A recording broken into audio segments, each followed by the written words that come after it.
¿Cómo están? Bienvenidos a Última Mirada. Bueno, ya las elecciones pasaron, viene más tarde la segunda vuelta, pero es interesante observar las elecciones más en detalle, por ejemplo, en algunas variables que siempre se habla, los políticos tienen mucha plata, se gasta mucha plata en la política. Y vamos a conversar con Eduardo Engel, él es catedrático en la Universidad de Chile, director de la organización llamada Espacio Público, que monitorea todas estas situaciones para ver qué tanta plata se gastó en algunos de los candidatos que salieron electos para diputados y para senadores, cómo se consigue esa plata, es pública, es privada, cuánto de privado, cuánto de público. No son cosas que se informan con mucho agrado, especialmente si uno ha perdido, pero es una información que el público, ustedes, tienen el derecho a saber. Gracias, Eduardo Engel, por estar con nosotros acá nuevamente. Oye, Espacio Público, ¿cuánto tiempo lleva ya? 12 años. 12 años y esta es una medición que creo que hacen solamente ustedes. Lupa electoral es algo que hicimos por primera vez el 2016, cuando fue el cambio en la legislación de financiamiento y se transparentó el financiamiento público y se prohibió el financiamiento de las empresas.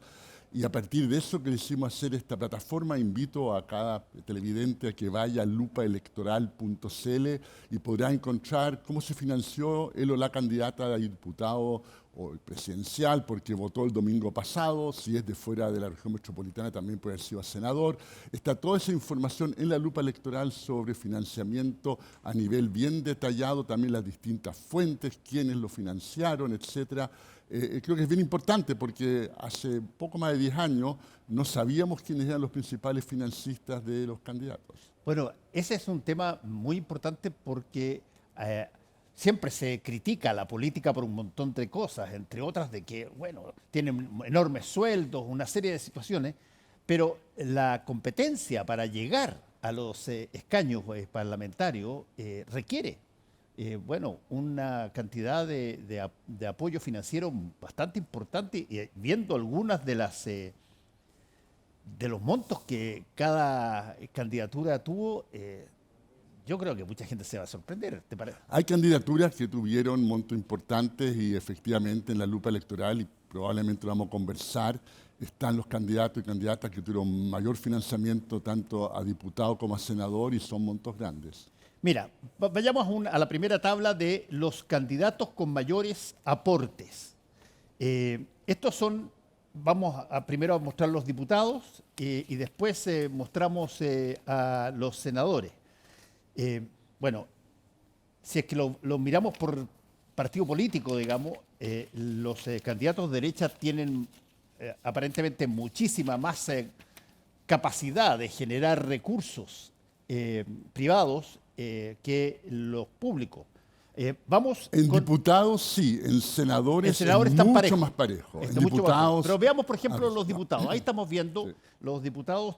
Tenemos a Constanza Uve, que es de la UDI, Guillermo Ramírez de la UDI, Diego Chalper de Renovación Nacional, Chiara Marchesi del Partido Republicano, Jorge Alessandri Vergara de la UDI también, Aníbal Pinto de la UDI, Bárbara Caste de Evolución Política de Bópoli, Tomás Kass Sommerhoff también de Bópoli, Jaime Coloma de la Unión Democrática de Expediente y Catalina Otero es independiente. Bueno, esos son los 10. Y los 10 son de derecha. Los que dieron, y son todos de derecha. Ahora, eso no necesariamente es pecaminoso, pero sí es una indicación de que para recursos electorales hay mucha más plata disponible, da la impresión, en la derecha que en el resto. Bueno, no solamente se ve en los candidatos que tienen más dinero, también se ve en general, si uno toma todos los candidatos y todas las platas que hubo, las platas privadas van mucho más a candidatos de derecha. Lo vamos a ver después, pero tenemos que el 70% del financiamiento privado, de los aportes privados, que son aportes con y sin publicidad, y también los fondos propios del candidato, de toda esa parte privada es 70-30 para diputados aproximadamente y para senadores 80-20, es decir, es mucho más. En cambio, hay una fuente muy importante de financiamiento, que de hecho es más importante que la privada, que es la pública, que son los créditos que toman los candidatos contra el reembolso y las plata que dan los partidos políticos, y esa es bien equilibrada, es un poquito más del 50% para la derecha, pero 52%. Vamos a ir a esa. Veamos ahora en el caso, en la tabla 2, en el caso de los senadores, para básicamente ver quiénes estuvieron, y está Arturo Esquella en primer lugar, María José Hoffman, José Miguel Insulza, que no salió. No salió. No, no es garantía tener mucha plata, no es garantía sí, salir. Ayuda, lo hace más probable, pero hay casos importantes y varios de personas que estuvieron entre los top 10 financiamiento y no fueron electos. Bueno, después Juan Antonio Coloma, Álamos, Rodolfo Carter, Andrés Lonton, Paulina Bodanovich, la otra de la izquierda aquí, junto con José Miguel Insulza, Andrea Valladares, Carolina Marzán del Partido por la Democracia, por el PPD, y Beatriz Sánchez por el Frente Amplio, que, bueno, ninguno de estos fue reelecto. Bueno, ahí tenemos de los diputados, 7 de los 10 con más financiamiento fueron electos y 3 no, y de los senadores fueron 6 de 10. Entonces, un poco más de la mitad, pero varios que no se eligieron a pesar de contar con un financiamiento importante. Ahora, ¿quién monitoriza dentro de la institucionalidad política los gastos, los costos, o se deja a libre albedrío de cada candidato? No, tenemos una institución, el Servicio Electoral, que desde el 2016 tiene autonomía constitucional y por lo tanto realmente tiene toda la independencia que uno quisiera en principio para monitorear el proceso. Y la gente tiene esta percepción equivocada que esto fuera poco menos que plata al bolsillo de los candidatos, ¿no es cierto? No. Y eso no es cierto. Esta plata, la plata pública que reciben los candidatos y la privada, son monitoreadas por el CERVEL en cuanto a que tienen que rendir gastos, y si los gastos no se rinden, la plata no va al bolsillo del candidato, simplemente no se le pasa. La otra variable que es muy interesante es ver ahora cualitativamente la relación entre los montos de los candidatos y distintas variables importantes. Por ejemplo, vamos al gráfico 1, que son montos a campañas por tipo de aporte en porcentaje. Son, por ejemplo, tú lo tienes que explicar mejor, Eduardo. Sí. Tenemos dos colores. Tenemos las barras verdes, que son para diputados, y las naranjas, que son para senadores. Son bien parecidas en este caso, de modo que no vale la pena detenerse tanto en la diferencia, pero las tres que aparecen a la izquierda son aportes privados. El primero son aportes de personas con publicidad, donde tenemos porcentaje del 17 y 20% en diputados y senadores. ¿Qué significa persona con publicidad? Un candidato que te gusta, tú vas al CERVEL, la página web, le donas 500.000 pesos y te dan la opción, quiere que se sepa o no se sepa su nombre. Cuando son montos pequeños tienes la opción. Montos ya sobre 700, 800.000 pesos, obligado a hacer público tu nombre. Y todas las semanas, los viernes de la noche, el CERVEL publica una planilla Excel larguísima, 10.000, 12.000 nombres al final de la campaña, en que aparece cada donación y las con publicidad con el nombre del donante correspondiente. Eso es muy interesante, fíjate, que tú tengas la disponibilidad, de acuerdo a un determinado monto, de estar obligado a dar el nombre, o en casos de montos pequeños, bueno, es una donación que no tiene por qué ser parte del comedillo público. Exactamente. La idea es que una persona puede tener miedo de donar porque podría ser que en la pega, sea pública o privada, alguien le moleste. Entonces, montos pequeños, prima la idea que puedas donar, pero montos ya significativos es obligatorio que sean La otra cosa públicos. interesante aquí, Eduardo, es la relación entre cuánta plata pone el candidato, que es propia, y cuánta plata proviene de otras fuentes, como los partidos políticos o los créditos. Exactamente. En las columnas del medio vemos la plata propia que ponen los candidatos. En que hay un dato interesante que no está acá, pero lo miraba anoche, y que es que la última semana de campaña eso creció bastante. Es decir, la última semana, cuando estamos en la milla final, ¿no es cierto?, esas barras del medio, cuyo porcentaje está en torno a 10%, 13 y 9, aumentó a casi 30%. Eso fue un momento importante, porque claro, estoy en una elección muy peleada, puedo que gane no, y ese último esfuerzo Uno puede guarda la venir de plata mi propia hasta bolsillo, el final, dice. si es que mi bolsillo tiene el dinero para pasar. Pero efectivamente ese fue una cuestión importante. Y después las dos columnas de la derecha, que son las más grandotas, digamos, son una para los partidos políticos. Que Como reciben, financista. claro, que reciben plata del Estado. Al comienzo de cada campaña, cada partido recibe 0,015 UF por cada voto que obtuvo en el mismo tipo de elección en la última elección, hace 4 años en diputado, en senador y hace 8. Y esa plata es para que la gaste en sus militantes que están yendo a ser electos como candidatos. Y la última campaña, lo que tú ya habías adelantado, Fernando, los créditos contra estos reembolsos. Los candidatos van a recibir 0,04, son como 1.500 UF por voto, en la medida que acrediten los gastos y que estos gastos no sean en calzoncillo otras cosas que obviamente no son parte de lo que va a financiar el Estado de Chile. Y de esta plata a que tienen derecho no se cobra todo, ni mucho menos. Porque es arriesgado. Yo, candidato, no sé cuántos votos voy a obtener, entonces me pongo optimista y gasto como si me fuera a ir bien, después me va un poco peor y me quedo con una deuda. Y por lo tanto... Eso es importante, Eduardo. Si es que tú no alcanzas por la cantidad de votos que recibiste a financiar lo que te pasaron, tienes que, de alguna manera, pagarlo tú. Sí, hubo un aval. O el un partido. aval. Tú tomaste un crédito con un banco, el banco dijo que le vamos a prestar contra cómo le va a ir, el banco echará una mirada a lo que espera, pero si empezaste a endeudarte mucho y al banco no le parecía que iba a obtener tantos votos, te puede pedir un aval y ese aval pueden ser tus mismos bienes o de algún pariente cercano y ese aval va a tener que hacerse responsable. Según los medios, no sé el detalle, pero según los medios, Carolina Toá en la primaria terminó con una deuda por eso, porque se gastó más de lo que terminó obteniendo en este reembolso por cada voto obtenido, porque las primarias también tienen un financiamiento público. Y hay una suerte de indulto más adelante para las deudas que quedan. No, porque quien te prestó no es el Estado, es un privado. Es un privado, ahora, claro. El privado en principio podría hacerlo, pero los privados habituales, los bancos habitualmente no son. Sí, bueno, su negocio es su un tema negocio para, no es regalar para otra plata. sesión, pero los bancos típicamente no hacen lo posible por cobrar y es su rol, ¿no? Comprensiblemente, sí. Bueno, tenemos el otro gráfico, el gráfico 2, que es una cosa bien interesante, que ustedes lo hacen hace bastante tiempo, sí, y que no es muy común, que es la razón promedio entre hombre y mujer. A ver, cuéntanos un poquitito. Te cuento porque esto es, tomamos todos los candidatos hombres y vemos cuánta plata tuvieron en promedio. Y todas las candidatas mujeres cuánta plata tuvieron en promedio, ¿no es cierto? Porque hay un tema, partamos por el comienzo, partamos por la foto de Aylwin en el primer gobierno. No todos estaban vivos, pero Fernando y yo sí.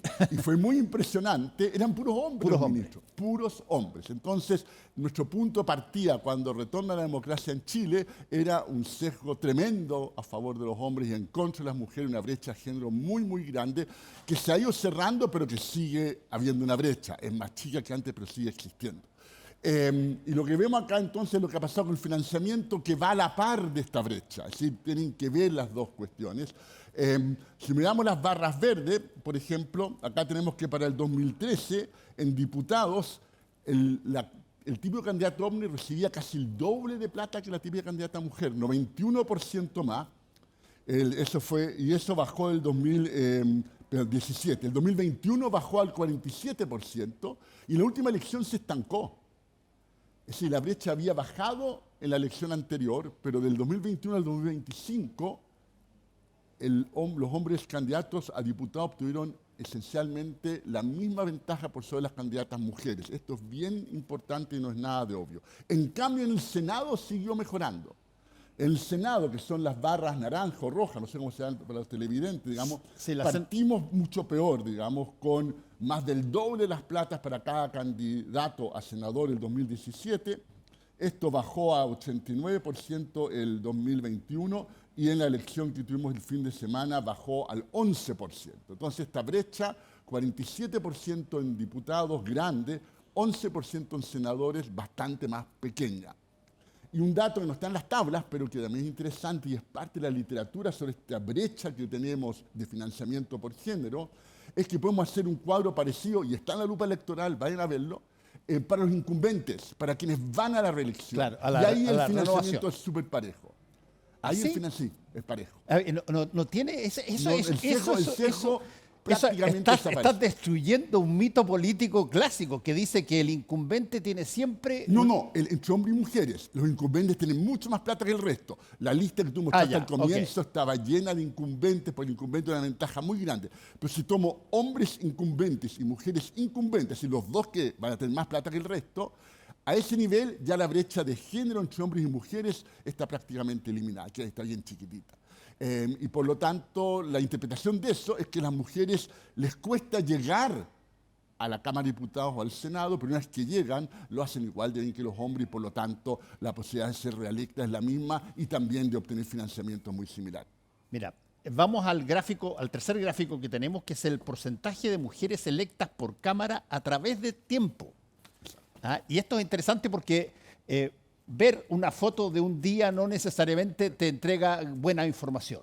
Pero cuando tú de alguna manera la comparas con lo que ha sido un tiempo lo suficientemente amplio como para que tú puedas ver los vaivenes. Sí. A ver, cuéntanos un poquitito de nuevamente, las columnas verdes son diputados. Partimos con un 15% de la Cámara eran mujeres. Es decir, había más de 6 hombres por cada mujer.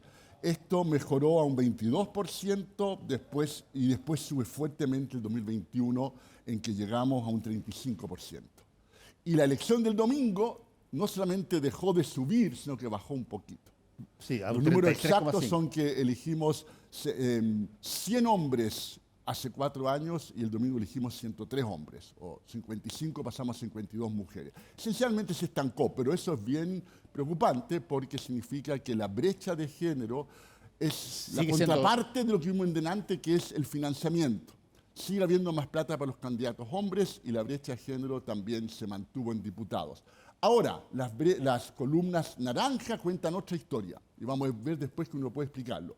En las columnas naranjas también partimos bajito, 20% de senadoras el 2013, este número sube a 26%, baja un poquito a 22%, pero el domingo pasado se pegó un salto casi al doble, saltamos de un 22 a 44%. ¿Y por qué? 10 mujeres electas senadoras del total de 23 senadores.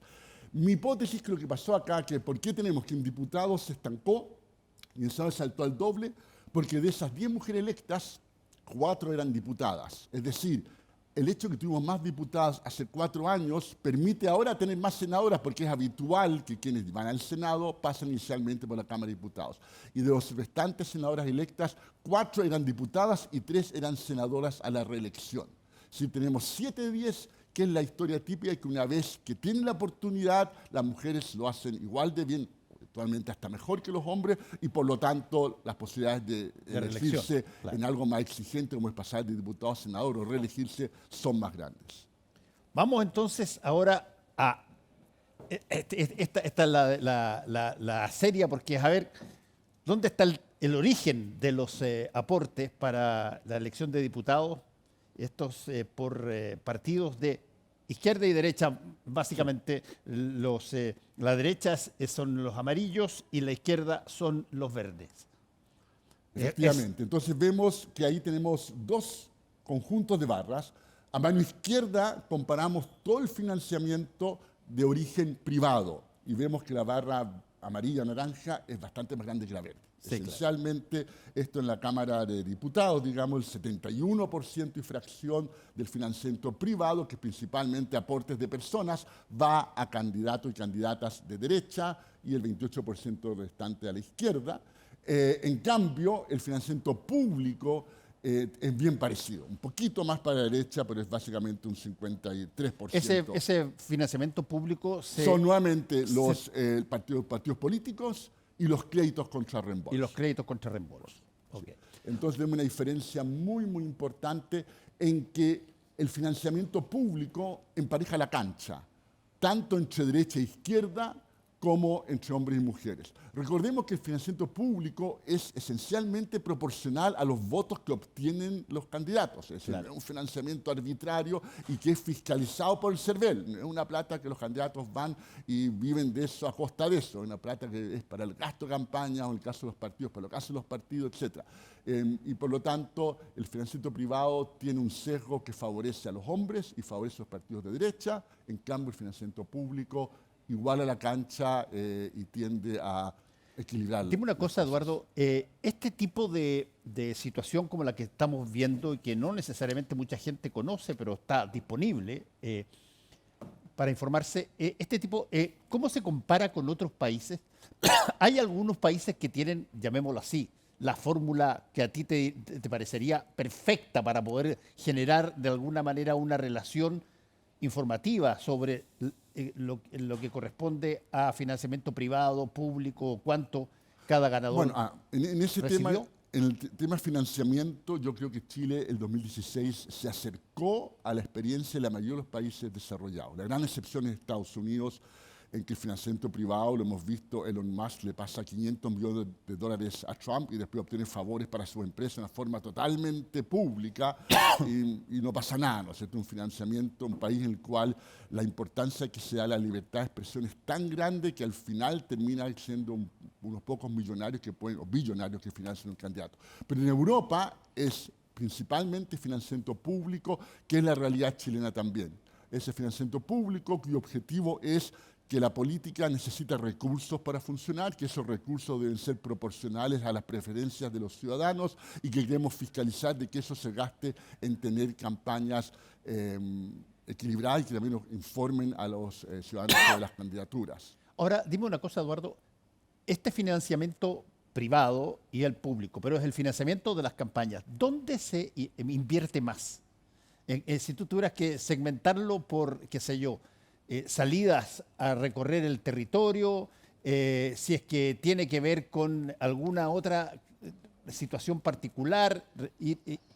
Hay poco, no hay datos de eso. ¿No hay datos? Queremos hacer algo, así que feliz de que me inviten 3 a 6 meses porque es una pesadilla. Porque lo que hace el CERVEL es publica todas las facturas y boletas de cada candidato, hay que analizarlo con web scrapping, etc. Nadie lo ha hecho en Chile que yo sepa, pero está entre los proyectos que algún día quisiera hacer. El CERVEL no da información sobre eso, al menos no agregada, no aparece para nada durante la campaña, pero sería un temazo mirar en detalle. Hay anécdotas, ¿no es cierto?, de reporteo, pero datos así duros al respecto de cuánto se gasta, sobre todo cómo ha ido variando, cuánto va en redes sociales hoy en día. Da la impresión que en la última elección apareció la radio nuevamente como algo más importante que en elecciones anteriores. En Chile siempre, y es un tema que hay que mencionar, un tema igualador a la cancha es que en Chile está prohibida la propaganda pagada en televisión. En muchos países desarrollados, en Estados Unidos sobre todo, la propaganda en televisión es clave y el que tiene más dinero le da una ventaja Claro. muy, muy grande, históricamente al menos. En Chile la televisión es de acceso igualitario y con la franja, etcétera, está bien repartido de modo que tiende a igualar la cancha. Uno podría hasta decir que el caso de los debates que tuvimos, hay mucha gente opinando y yo concuerdo con eso, que quizás habría que tener un mínimo en las encuestas para participar en un debate presidencial, digamos, que al final tener candidatos que terminan obteniendo un 1 o 2% de los votos hace que los debates son Claro. menos informativos de lo que uno quisiera, ¿no es cierto? Oye, última pregunta, que es obvia. Bueno, ¿qué pasa con el financiamiento, este tipo de financiamiento, para una segunda vuelta? La ley también contempla montos no tan grandes por voto como para la primera vuelta, pero las 2 candidaturas que pasaron tienen montos adicionales para gastar en la segunda vuelta, pero que tienen que documentar y mostrar que lo gastaron.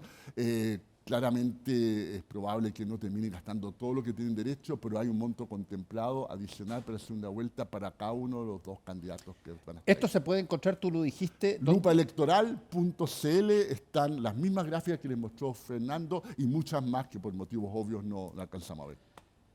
Eduardo, muchas gracias por haber estado con nosotros aquí en Última Mirada, porque hay que explicar un montón de cosas que estas son de las típicas cosas que no son difíciles de encontrar a veces, porque no sé si es que hay mucha gente revisando la relación entre financiamiento electoral y resultado, pero lo que sí creo que es indudablemente un material informativo que el votante tiene el derecho a conocer. Muchas gracias, Fernando. Que te vaya muy bien. Gracias. A todos ustedes, muchas gracias por su sintonía. Nos encontramos mañana.